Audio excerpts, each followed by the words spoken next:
मरहबा collection mall, readymade कपड़ों का भरपूर खजाना, jeans pant, T shirt, cargo pant, night pant, बच्चे और बच्चियों के लिए अच्छे खूबसूरत और उम्दा ड्रेस। पता याद रखें, जमुर हाई स्कूल मेन रोड, जैतून हजीन मस्जिद के पास माल। साथियों, आज का जलसा सैलानी चौक पर है और मैं जलसा एक बैनर बताकर शुरू करना चाहता हूं। मैं चाहता हूं कि ये बैनर पहले खोला जाए। ये बैनर ये शहर की 25 सालों में क्या हालत की गई है उसकी अक्कासी करेगा। मालेगांव शहर में 25 सालों में जो प्रोजेक्ट लाए गए, एक प्रोजेक्ट लाया गया जाफर नगर में सब्जी मंडी के नाम पर, मौलाना महफूजुर रहमानी साहब, मौलाना उमरैन साहब के वालिद के नाम से, एक मुकुंदवाड़ी में और एक प्रोजेक्ट था सोमवार बाजार कैंप में। फिरका परस्ती एडमिनिस्ट्रेशन में इतनी ज़्यादा घुस गई है कि आप देखेंगे जाफर नगर की सब्जी मार्केट खंडर हो गई, मुकुंदवाड़ी की सब्जी मार्केट खंडर हो गई। खंडर होने के बाद वहाँ आवारागर्दी चालू की गई। इस शहर में जो नुमाइंदे 25 साल से थे वो नाम का भी लिहाज नहीं रखते कि किस बड़े आलिम के नाम से आप उस कॉलोनी, उस मंडी को रख रहे हो और उसकी क्या हालत बना दी गई। और तीनों प्रोजेक्ट एक ही वक्त में आए। सोमवार बाजार का प्रोजेक्ट कैसे कामयाब हो गया? इसकी वजह यह है कि यहाँ के लीडरान सिर्फ ठेकेदारी करना इनका मकसद है, इसके अलावा कोई मकसद नहीं है। और एडमिनिस्ट्रेशन को काबू में रखना इनको आता ही नहीं है। ना माजी एमएलए को और जो मौजूदा एमएलए हैं उन्हें तो कुछ समझता ही नहीं है। मैं तो ये बोल रहा हूँ कि उन्हें इलेक्शन भी नहीं समझ रहा है।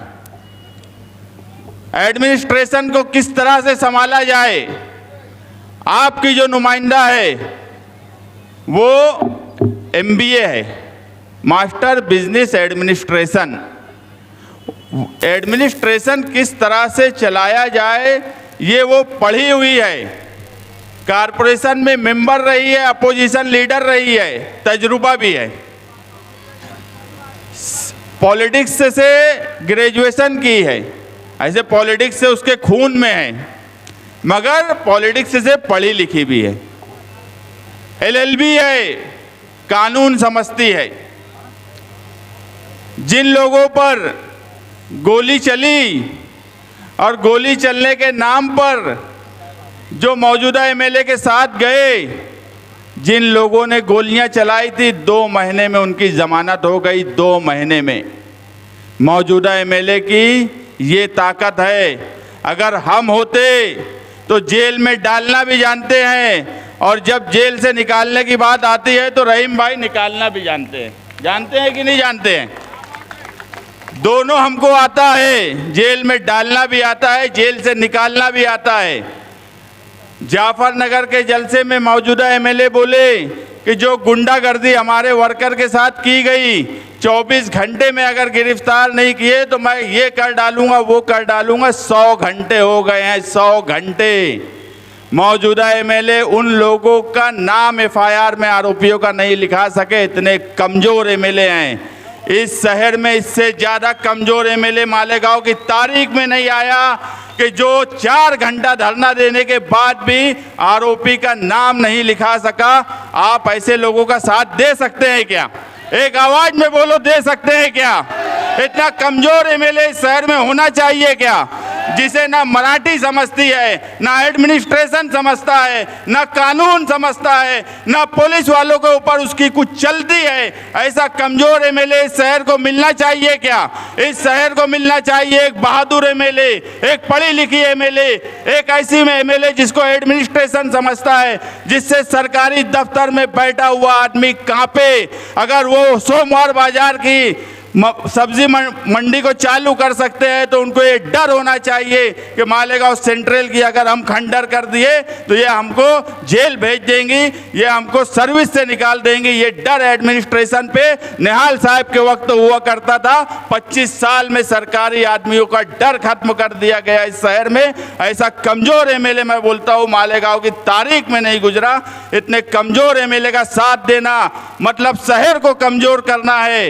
ये आप समझ लीजिए कि इस शहर में दबदबा निहाल अहमद का था और ये दबदबा हमारा है, इसके अलावा किसी का दबदबा नहीं है। अगर कोई बहुत बड़ा गुंडा है तो उसकी गुंडागर्दी इस शहर में कोई रोक सकता है तो सिर्फ हम रोक सकते हैं, हमारे अलावा किसी की मां ने नहीं जनी उनका गुंडागर्दी रोक सके। और आज का मौजूदा एमएलए जो 100 घंटा होने के बाद एक एफआईआर में आरोपी का नाम नहीं लिखा सकता, इतना कमजोर एमएलए, आप ऐसे कमजोर एमएलए को अगर वोट देंगे तो आप ये मान लो को आप जो है शेख आसिफ को ताकत दे रहे हो। पूरे शहर में समाजवादी की लहर है, लोग तब्दीली चाहते हैं और हम जो है इलेक्शन ऐसे ही नहीं लड़ रहे हैं। कोई कहता है कि इसकी वोट काटने आए हैं, वो कहते हैं कि इसकी वोट काटने आए हैं। दोनों को अब फिक्र हो गई है 8-10 दिन में कि साला वोट किसकी कटने जा रही है। हम दोनों को काटने आए हैं। अगर हम इलेक्शन में आए हैं तो पूरा खाका बना के आए हैं जीतने का और इंशाअल्लाह जीत तुम्हारी होंगी। मैं दावत देने आया हूँ कि 20 नवंबर को जो वोटिंग होने वाली है वो तब्दीली की वोटिंग है, समाजवादी की वोटिंग है। आप साइकिल निशान जो 6 नंबर की बटन है शान हिंद की, आप उस पर वोट दीजिए, आप तारीख का हिस्सा बनिए।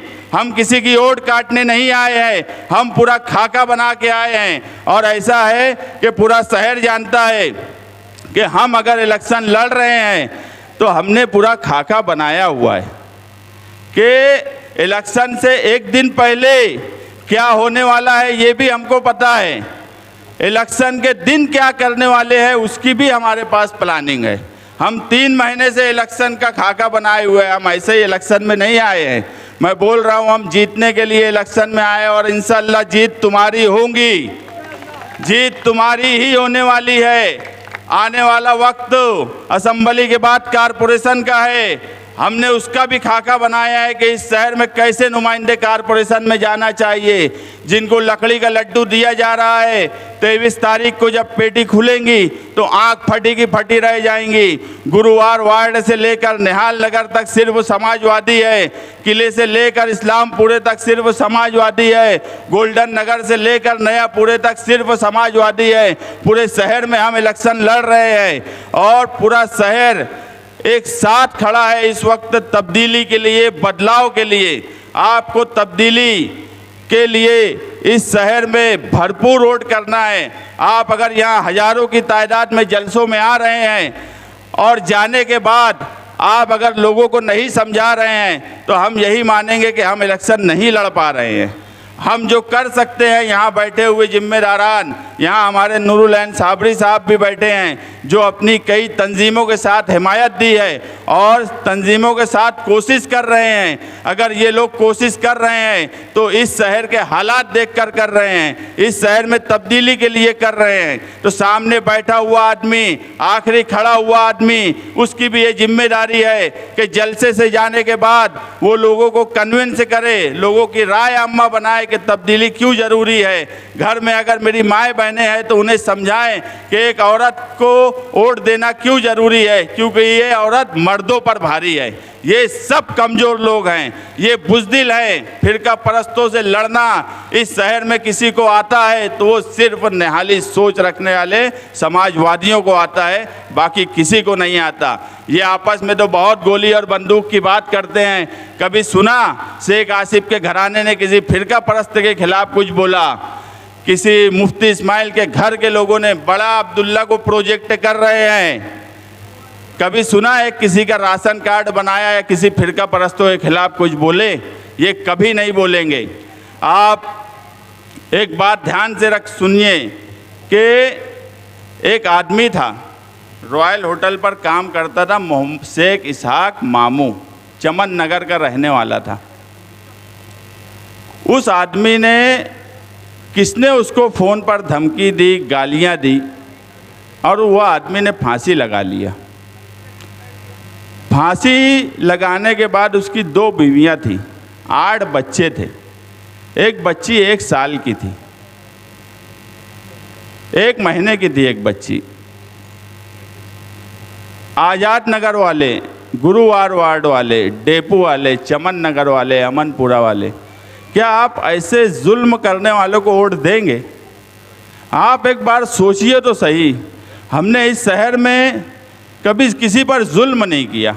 निहाल साहब के वक्त से लेकर आज तक हमारे बारे में कोई ये नहीं बोल सकता कि हमने कभी चोरी की। हमारे बारे में कभी कोई ये नहीं बोल सकता कि हमने कभी किसी पर जुल्म किया। कोई आदमी फांसी लगा के सिर्फ एक आदमी के डराने धमकाने पर फांसी लगा ले, उसके घर की क्या हालत होंगी। वो शेख इसाक मामू, आप सोचिए, ऐसे जालिम लोगों को आप वोट दे सकते हो? ऐसे जालिम लोगों को वोट देना चाहिए क्या? ये बहुत सोचने का सवाल है कि इस शहर में जो जुल्म है वो ये अपने ही लोगों पर कर रहे हैं, अपने ही लोगों पर ये जुल्म करते हैं। और ऐसे लोगों का साथ देना, जालिम का साथ देना है। इस शहर से जालिम, जुल्म करने वाले, चोरी करने वाले, करप्शन करने वाले, इनका खात्मा करने का वक्त आ गया है। आप एक बात यकीन मानो कि गुरुवार वार्ड वालों, अगर गुरुवार वार्ड के लोगों को कभी कोई रोजी रोटी नौजवानों को नहीं दी गई, यहाँ तक के गुरुवार वार्ड में ठेकेदारी भी 1000 खोली और इस्लामाबाद वालों ने आके की, किसी गुरुवार वार्ड के नौजवान को तो इन्होंने ठेकेदारी भी नहीं दी, तो क्या गुरुवार वार्ड के लोग उनको वोट देंगे? आप सोचिए, समझिए और एक मर्तबा इस शहर की बर्बादी को देखिए। हम 25 साल के बदले में सिर्फ 5 साल मांग रहे हैं, सिर्फ 5 साल। आपको तब्दीली इसलिए नहीं करना है कि आपके साथ गलत हुआ है, आपको तब्दीली इज्तिमाई तौर पर सोचिए कि इस शहर के साथ क्या हुआ, इस कौम के साथ क्या हुआ, और ये सोचने के बाद आपको तब्दीली करना है। और 20 नवंबर को साइकिल निशान पर 6 नंबर की बटन दबाकर इस शहर में तब्दीली लाना है, और वो तब्दीली ही इस शहर का मुस्तकबिल तय करेंगी। मैं इतना ही बोलकर अपनी बात खत्म करता हूँ। शुक्रिया। साथियों, आज का ये जलसा गुरुवार वार्ड में हो रहा है। हम इलेक्शन की तशहीर के लिए आपसे वोट मांगने के लिए आए। मैं जहाँ खड़ी हूँ वो इलाका ऐसा है जहाँ के जियाले, जहाँ के लीडर पूरे शहर में मशहूर हुआ करते थे, लेकिन अब ये हालात हो गए हैं कि बाहर के लोग यहाँ आते हैं और दादागिरी करते हैं इसी चौक पर। और मुझे हैरत है इस इलाके के लोगों पर कि वो किस तरह बर्दाश्त करते हैं उनकी दादागिरी। ये वो लोग हैं जिन्होंने गुलशेर खान को देखा है, ये वो लोग हैं जिन्होंने अली अकबर साहब को देखा है, ये वो लोग हैं जिन्होंने नज़ीर जागली को देखा है, ये वो लोग हैं जिन्होंने बिकन दलाल को देखा है, ये वो लोग हैं जिन्होंने गुलाब दुत्या को देखा है, ये वो लोग हैं जिन्होंने शाबान पहलवान को देखा है, ये वो लोग हैं जिन्होंने सिद्दीक लाल टोपी को देखा है, ये वो लोग हैं जिन्होंने सिद्दीक सफ़ेद टोपी वालों को देखा है। अरे मर्द तो मर्द, यहाँ की औरतें, यहाँ थी बीबी जान अफजल, इस इलाके में थी दिद्दा खाला, ये इलाके में थी खातून आलम, इस इलाके में रहमत भी थी, और आप मोटकी खाला ये इलाके की जान हुआ करती थी। और आज बाहर के लोग यहाँ आके दादागिरी करते हैं और आप बर्दाश्त करते हो। हैरत की बात है, जब गुलशेर पहलवान जब निकलते थे इस एरिया से, तो मैं जानती हूँ यहाँ से लेके मुशावरत चौक तक लोग हैरान रहते थे, ऐसा लीडर था इस इलाके में। अब मैं सुनती हूँ कि किसी की फ़ोन से यहाँ के लोग खुदकुशी कर लेते हैं, यहाँ के लोग मर्डर कर दिया जाता है किसी भयवा का और किसी टकले लगाए हुए नाम पे। कैसा हो गया ये इलाका? साथी निहाल अहमद जब तक थे यहाँ तूती बोलता था, वही शाहिद खान जिन्होंने गुलशेर नगर को बसाने के लिए कोशिश की, वो शाहिद खान के लड़के को लोग, दूसरे इलाके के लोग आपके इलाके में जलील करते हैं। वो भले ही हमारी पार्टी में नहीं हो, लेकिन उनके वालिद ने साथी निहाल अहमद साहब के लिए कोशिशें की हैं। आज भी मैं इज़्ज़त करती हूँ शाहिद खान साहब की। आज देखेंगे इस्माइल नांदेड़ी साहब जब निहाल साहब के साथ थे, रफ़ीक बुरिया जब साहब के साथ थे, आज क्या उनकी हालत है। और उसके ज़िम्मेदार ये इलाके के लोग हैं जिन्होंने खुद की अहमियत ख़त्म करके कहीं इस्लामाबाद के लोगों की बातें सुनी तो कहीं उधर से आए हुए लोगों की बातों को सुनी। तुम खुद की ताकत पहचानो, तुम्हारा कोई बाल बाका नहीं कर सकता। और मैं यहाँ कोई बिरादरी की बात करने नहीं आई हूँ, मैं वोट मेरे बाप की लेने आई हूँ। वो बाप जिन्होंने ये बस्तियाँ बसाई, वो गुलशेर नगर में नल लगाने के लिए, एक मैं मिसाल दूंगी, गुलशेर नगर में जब नल नहीं आया, कारपोरेशन म्यूनसिपलिटी की तरफ से नल लगाने के लिए शाहिद खान ने अपनी मेंबरी दांव पे लगा दी थी, घर घर नल पहुंचाया।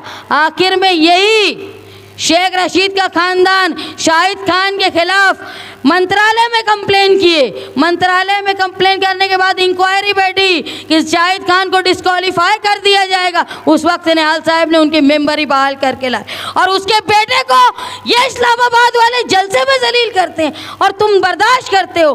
कमाल की बात है। कुर्बानियों को याद रखो। जब शब्बीर नगर बसा, जो ठोकर नगर से आज़ाद नगर बना, उसको बनाने वाले साथी निहाल साहब है। न सिर्फ बस्तियां बसाई बल्कि लोगों को लीडरशिप दी। आज आप इस इलाके में देखोगे जमूर स्कूल निहाल साहब ने बनाई, ITI कॉलेज निहाल साहब ने बनाई थी, ये जो ताहिर हुसैन कॉलेज जो स्कूल जो नांदेड़ी स्कूल के नाम से है वो साहब ने बनाई। 13 नंबर स्कूल जो है वो निहाल साहब ने बनाई। ये शेख रशीद जो बोलते बिरादरी के नाम पे, ये जिस इस्लामाबाद से लोग आए, एक आंगनवाड़ी भी बनाए क्या तुम्हारे इलाकों में? ये बताओ, एक आंगनवाड़ी स्कूल की बात तो जाने दो। अरे जो मुकुंदवाड़ी सब्जी मार्केट बनी उसको खंडर कर दिए। मैंने पहले भी कहा कि ये दो काम करते हैं, एक तो बनाई हुई इमारतों को, चाहे वो स्कूल हो, चाहे वो स्कूल की जगह हो या कारपोरेशन की जगह, ये एक भाड़ा खाते हैं या दूसरा उसको तोड़ फोड़ के नशे का अड्डा बना देते। आसपास आप देखो नशे का जाल है और वही लोग नशे में डलवाते हैं और जब वक्त आता है खुद के धंधे पर आँच आती है तो लोगों को धमकियां दे के या कत्ल करवा देते हैं। अब आप लोग ये समझ लो, निहाल अहमद ने जिस तरह तुम्हारा तहफ़्फ़ुज़ किया था, आज मैं उनके खून तुमको खड़े होकर बोल रही हूँ, तुम मेरा साथ दो। तुम्हारा तहफ़्फ़ुज़ मेरी जिम्मेदारी है। मैं औरत हूँ लेकिन मेरी जुर्रत, मेरी हिम्मत इतनी ज़्यादा है कि उनकी 7 पुश्तों में नहीं होगी, ना इधर वालों की ना उधर वालों की। ये इलाका हमेशा से अपनी बहादुरी पे मशहूर है। अगर तुमको बहादुरी जिंदा रखना है तो जो लोग डराते हैं उनसे डरने की ज़रूरत नहीं है। तुम इतने बहादुर हो, अगर तुम चिल्ला के बोलोगे ना तो इनकी पहले फट जाएगी, भाग जाएंगे। ये इतने बहादुर है। मैंने एक मीटिंग में कल सुना कि बात हो रही थी कि किसी इन्हें आसिफ शेख आसिफ ने फंड लाया, लेकिन वो हुजूर की शान में गुस्ताखी करने वालों के बारे में शिकायत करने अजीत पवार के पास नहीं गए, ऐसा डॉक्टर साहब तकरीर में बोल रहे थे। ना वो शिकायत करने देवेंद्र फडणवीस के पास गए। तो मैं डॉक्टर साहब से पूछना चाहूँगी कि बहुत प्यार करते थे मुफ्ती साहब से शिंदे, वो क्यों नहीं गए शिंदे के पास जो हुजूर की शान में गुस्ताखी की उसके खिलाफ? एक तुम मज़हब के नाम पे लोगों को बेवकूफ़ बना रहे। देखो मैंने सुना है जो ढोंगी बाबा होते हैं ना, साधु, वो उनका एक काम होता है, वो लोगों को ज़्यादा होशियार पढ़ा लिखा नहीं होने देते, क्योंकि अगर वो पढ़ा लिखा होने देंगे तो उनका ढोंग कोई समझेगा, उनकी औकात बाहर आ जाएगी। वैसे ही ये लोगों ने 2 तरह से लोगों को बेवकूफ़ बनाया है। एक ये घराना शेख रशीद और शेख आसिफ का घराना जो लोगों को गुनहगारी गुंडागर्दी में मुलविस कर दिया है और नशे का आदी बना दिया है, तो तालीम लोग हासिल न कर पाए, वो एक चीज़ में परेशान रहे और इनकी दादागिरी चलती रहे। और दूसरी तरफ मुफ्ती साहब वो लोगों को मज़हब के नशे में अंधा करके रखे। हर बात पे मज़हब की बात करते हैं, लेकिन जब मज़हब पे आँच आती है तो उनका मुंह बंद हो जाता है। मुंह काहे से बंद होता है? बीजेपी के हुक्म से। ये लोग दोनों तरह से मालेगांव शहर को परेशान कर रहे। एक ही सिक्के के दो रुख है। एक काटा हमारे शहर शेख आसिफ खानदान, ये काटा है मालेगांव शहर की तरक्की के लिए, मालेगांव शहर की नस्लों के लिए, और दूसरा है छापा मुफ्ती साहब जो सिर्फ बैठ के छाप रहे इसकी उसकी दलाली करके। बस ये है सिक्के के दो रुख।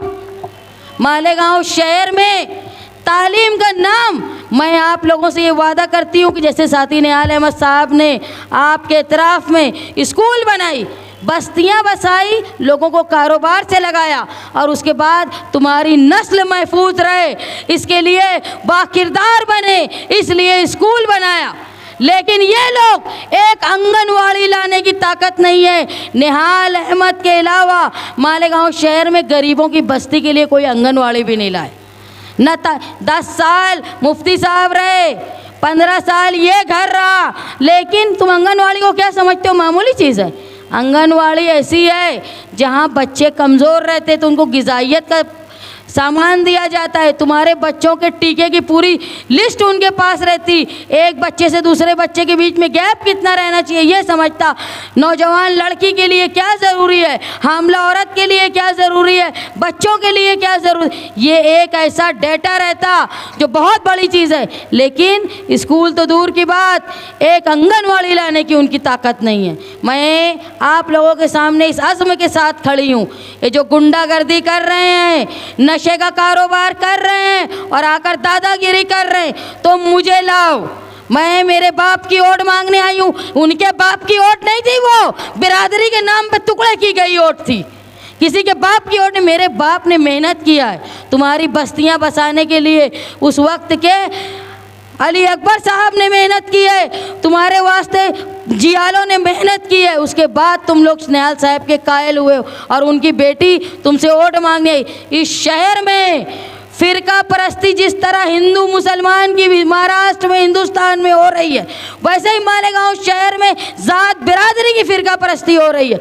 और ये लोग जब गोली चलाते हैं ना, जब तलवार से मारते हैं ना, तो जब बिरादरी नहीं सोचते, जब किसी के घर में गोली चला रहे, जब उनको नहीं लग रहा कि हमारी बिरादरी का है, जब वो शफीक एंटी करप्शन के पर तलवार मार रहे, जब बिरादरी नहीं सोच रहे, जब वो तुम्हारे यहाँ आए तो उनसे पूछो हमले किस बिरादरी पे करते हो और किस मुंह से बिरादरी की वोट मांगने आते हो। मालेगांव शहर में बिरादरी के नाम पर अलग होना नहीं है। अब हमको तरक्की चाहिए, ऐसी तरक्की जो हमारे पूरे शहर मिल्लत के लिए फ़ायदेमंद हो। आज इस्लाह सियासत के नाम पे जो लोग आए थे वो इतने गिर गए कि मदरसे के बच्चों को रोड पे आना पड़ा कि रोड बना दो।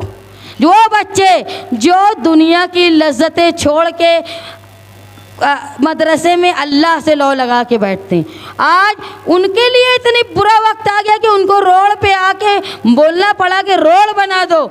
ये है हमारे इस्लाह मुआशरे की गिरावट, जिसके ज़िम्मेदार ये शहर का एमएलए। आज मस्जिदों के सामने से तुम गुजरते हो तो देखते हो गंदा पानी तुम्हारे पैरों पे लगता है, नापाकी लगा के अपने घरों में जाते हो, अपनी मस्जिदों में जाते हो। इसका जिम्मेदार जहां शेख रशीद साहब, तायरा मैडम, वही मुफ्ती इस्माइल साहब हैं। इनको मज़हब से कोई लेना देना नहीं है। ये एक है काटा शहर के मुस्तकबिल के लिए, दूसरे हैं खुद की नोट छापते हैं बीजेपी के लिए छापा। ये काटे छापे के सिक्के को लुका दो, पलटा दो। अब हमको मालेगांव शहर की तरक्की चाहिए। जो माएँ बहनें मेरी बातें सुन रही हैं, मैं उनसे इस बात का वादा करती हूँ। इस इलाके में घूमती हूँ तो मैं देखती हूँ कोई गोंद चुनता है, कोई इमली फोड़ता है, कोई पोत पुराता है, कोई नग लगाता है, कोई थैली सीता है। तुम्हारे मेहनत के हिसाब से तुमको उजरत नहीं मिलती। अगर तुम मेरी ऊपर भरोसा करोगे, ये समझोगे कि जिस तरह साथी निहाल अहमद साहब लोगों के लिए काम करते थे, उसी तरह शान हिंद काम करेगी। घर बैठे ख़वातीन को रोज़गार, वो भी हुकूमत की पॉलिसी के मुताबिक, जहां मेहनत और तुम्हारा पैसा बराबर होगा। ज़्यादा मेहनत और कम पैसा ऐसा नहीं। ये मैं कोशिश करूंगी। जो खंडर बना दी गई इमारतें हैं ना, जहाँ जुए, सट्टे और नशे का अड्डा या भाड़ा खाया जाता है। ईसाल सवाब बराए इनके और जगह कारपोरेशन की, कैसे ईसाल सवाब होगा? अरे ईसाल सवाब के लिए खुद वक्फ करना पड़ता, जगह कारपोरेशन की और बोर्ड लगाए ईसाल सवाब, ऐसे नहीं होता। जो वक्फ करता है, पैसा खर्च करता है, अपनी मिल्कियत, पैसा, जगह, उसके लिए ईसाल सवाब होता है। कमाल की बात है कि ईसाल सवाब, अरे यहाँ सब ये ढीठापन चल रहा है, ऊपर नहीं चलता ढीठापन, ऊपर तो कस के बैठे हैं सब कोड़े लेके, जो करेगा वैसा भरेगा। तो वो स्कूल है जो खंडर बना दी गई है, जो सट्टे, जुए और भाड़ा खाने का धंधा बना लिया है, उसको दोबारा स्कूल बनाकर अच्छी गरीब के बच्चे पहली से लेके 10वीं तक अच्छी तालीम हासिल कर पाए, लड़कियां भी तालीम हासिल कर पाए, ये इंतज़ाम मैं आपके साथ करूंगी। मालेगांव शहर के जो नौजवान हैं, जो लूम और कारखाने के अलावा कोई प्रोजेक्ट में पढ़े लिखे हैं, जो काम करना चाहते हैं, उनके लिए रोज़गार के प्रोजेक्ट लाने का यहाँ पे अब वासिम आज़मी, वहाँ पे अखिलेश यादव, जल्द ही बीजेपी की हुकूमत महाराष्ट्र से, हिंदुस्तान से गिरेगी और अखिलेश यादव बड़ा ओहदा पाएगा। हम उससे मांगेंगे पावर बिल के मुसीबत से निजात। जो पावर कंपनी मस्ती कर रही है ना, कारखानेदारों, दुकानदारों या घरों में काम करने घर वालों के लिए ज़बरदस्त बिजली का बिल आता है, उससे निजात के लिए हम काम करेंगे। हम कोशिश करेंगे कि जो नौजवान हैं, जो बाहर जाके रोज़गार कर रहे हैं, वो बाहिफाजत, जो बम्बई में जाके रोज़गार करते हैं, पूना में रोज़गार करते हैं, उनके लिए क्या मुसीबत होती है मालूम? घर में माँ बीमार हो, बाप बीमार हो, आ नहीं पाते, मैयत में उनके लिए मैयत को रोक के रखना पड़ता है। ये सबसे निजात का रास्ता इंशाल्लाह आपकी मदद से मैं लाने की कोशिश करूंगी। पावर बिल, ये सनत को बचाना, बच्चों का तहफ़्फ़ुज़, मुस्तक़बिल, और ये जुआ, सट्टा और नशे का कारोबार करने वालों को सुधारने का मौका। घर घर एक ऐसा हम चलाएंगे मुहिम कि जो लोग नशे में, देखो जो लोग नशे में हैं ना, उनसे नफ़रत मत करना, उनको सुधारना है, वो समाज का एक हिस्सा है। उनको सुधारने के लिए कई ऐसी पॉलिसीज़ है कि हम ऐसे रिहैब सेंटर बना सकते हैं जहां ये लोग सुधर जाएंगे। अगर तुम इनको समाज से अलग करके छोड़ दोगे ना, तो इनके बच्चे, इनके बीवी, ये बहुत दिन नहीं जीते, लेकिन वो बेचारे परेशान रहते। अगर तुम सुधार दोगे तो न सिर्फ वो एहसान उसकी औलाद, बल्कि उसकी बीवी और औलाद और पूरे ख़ानदान पे तुम्हारा होगा। और जो इस कारोबार में लगे हुए हैं, उनको बेहतर रोज़गार देंगे, ताकि इस कारोबार से, जो हराम कारोबार है, जो लोगों की नस्लें ख़राब करता है, ये ख़त्म हो। और जब ये सब ख़त्म होगा ना, तो ये कांटा भी ख़त्म हो जाएगा, ये याद रखना तुम। मालेगांव शहर में तहफ़्फ़ुज़ के लिए तुम्हारा दबदबा होना चाहिए। अब गुरुवार वार्ड क्या है मालूम है? अगर आसपास भी कहीं चोरी हुई, कोई घर फोड़ी हुई, या रोड पे किसी का मोबाइल या कुछ छीन लिया गया, मालूम भी नहीं होता किसने किया, लेकिन गुरुवार वार्ड में घर घर चेकिंग होती। ये रिकॉर्ड तुम्हारा बना दिया है ऐसे लोगों ने जो तुम्हारे को डराने का काम करते हैं। ये पुलिस की दादागिरी और जो बदनामी हो रही है गुरुवार वार्ड की, इसको तुम ख़त्म करोगे मेरा साथ देके। मैं मानती हूँ जो औरतें घरों में मेरी बातें सुन रही हैं, आज मैं निहाल साहब के इंतकाल के बाद, मैं बुलंद इकबाल के इंतकाल के बाद हिम्मत कर रही हूँ आप लोगों के भरोसे पे, वो माँओं बहनों के भरोसे पे। बचा लो हमारी बेटियों की इज्जतों को जो नशे के कारोबार वालों के ज़रिए ख़राब होंगी। मेरी माएँ बहनें, बेहतर मुस्तकबिल के लिए आप मेरा साथ दो। एक बात समझ लो, किसी के बाप से डरने की ज़रूरत नहीं है। मैं औरत हो के इनके खिलाफ़ बोलती हूँ, मुझे मालूम है इनकी औकात क्या है। तुम भी जानो तुम मर्द हो, किसी से डरने की ज़रूरत नहीं। अरे इनकी कोई औकात नहीं। तुम उनके आंग पे चल के जाओगे ना, ये 10 फीट दूर पीछे भाग जाएंगे, इतने बहादुर है। एक आफत आई तो बीजेपी वालों के कदमों में जाके गिर गए, ये इनकी हैसियत है। तुम जब चढ़ के जाओगे ना इनके ऊपर, ये उल्टे पांव भागेंगे जहाँ से आए। डरने की ज़रूरत नहीं। तुम्हारे सामने मिसाल शान हिंद है, जो अकेली होके हिम्मत कर रही है तुम्हारे भरोसे पे, तुम्हारे यकीन पे कि इस शहर के नौजवान बूढ़े, खवातीन, मेरी बहनें, मेरी माएँ अपने इलेक्शन को मेरे इलेक्शन को, शान हिंद के इलेक्शन को वो खुद का इलेक्शन समझ के लड़ेंगी और आप अपने शहर के मुस्तकबिल, रोज़गार, तालीम, पावर के, कंपनी के ये मस्ती के निजात के लिए मेरा साथ देंगे। और गुरुवार वार्ड वालों, किसी से बाप से डरने की ज़रूरत नहीं। तुम्हारे लिए लीडर तुम्हारे यहाँ का चाहिए। भाड़े के टट्टुओं को लीडर मत मानो। तुम्हारे पास बहुत ताकत है, तुम्हारे अंदर बहुत हिम्मत है। तुमको कोई ये बात वो नगर के लोगों की ज़रूरत नहीं है। तुम अपनी लीडरशिप पैदा करो और ये असेंबली इलेक्शन के बाद जो गुलशेर खान की कमी पूरी कर पाए ऐसे नुमाइंदे तुम्हारे यहाँ भाड़े के नुमाइंदे नहीं, तुम्हारी खुद की ताकत पैदा हो, ये कारपोरेशन के इलेक्शन में हम करेंगे। और याद रखना, जो छोड़ के जाता है ना, आज़ाद नगर वाले को देख लो क्या हालत है। निहाल साहब को छोड़ के गए ना, क्या हालत है देख लो। जिस दिन चुन के आए उस दिन कुत्ते जैसा पुलिस ने मारा उनको। ये है निहाली दबदबा था कि बड़े बड़े जुर्म में भी गए तो पुलिस ने हाथ नहीं लगाया। उनको भी समझना चाहिए कि क्या ताकत थी निहाल साहब के साथ रह के। और तुमको ये ताकत याद रखनी है। बिरादरी के नाम पे कोई वोट मांगने आए तो पूछो, एक घर भी बना के दिया तुमने? एक आंगनवाड़ी भी बना के दी? किसी लड़के को हलाल रोज़ी भी लगा कर दी? ये जवाब दो उनको। और आने वाले इलेक्शन में हर तरह की गुंडागर्दी का जवाब देने का वक्त है। 20 तारीख में मुझे निहाल अहमद की बेटी को निहाल अहमद की वोट चाहिए, जो तुम दोगे ये बोल के कि निहाल अहमद का दबदबा था, है और कायम रहेगा।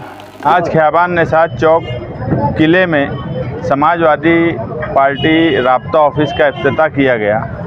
आप देख रहे हैं पूरे शहर में, अगर गुरुवार वार्ड में, किले में, आगरा रोड के शुमाली हिस्से में, तमाम ही तरफ निहाल साहब के मानने वाले और समाजवादी के मानने वालों में एक जोश आ गया है।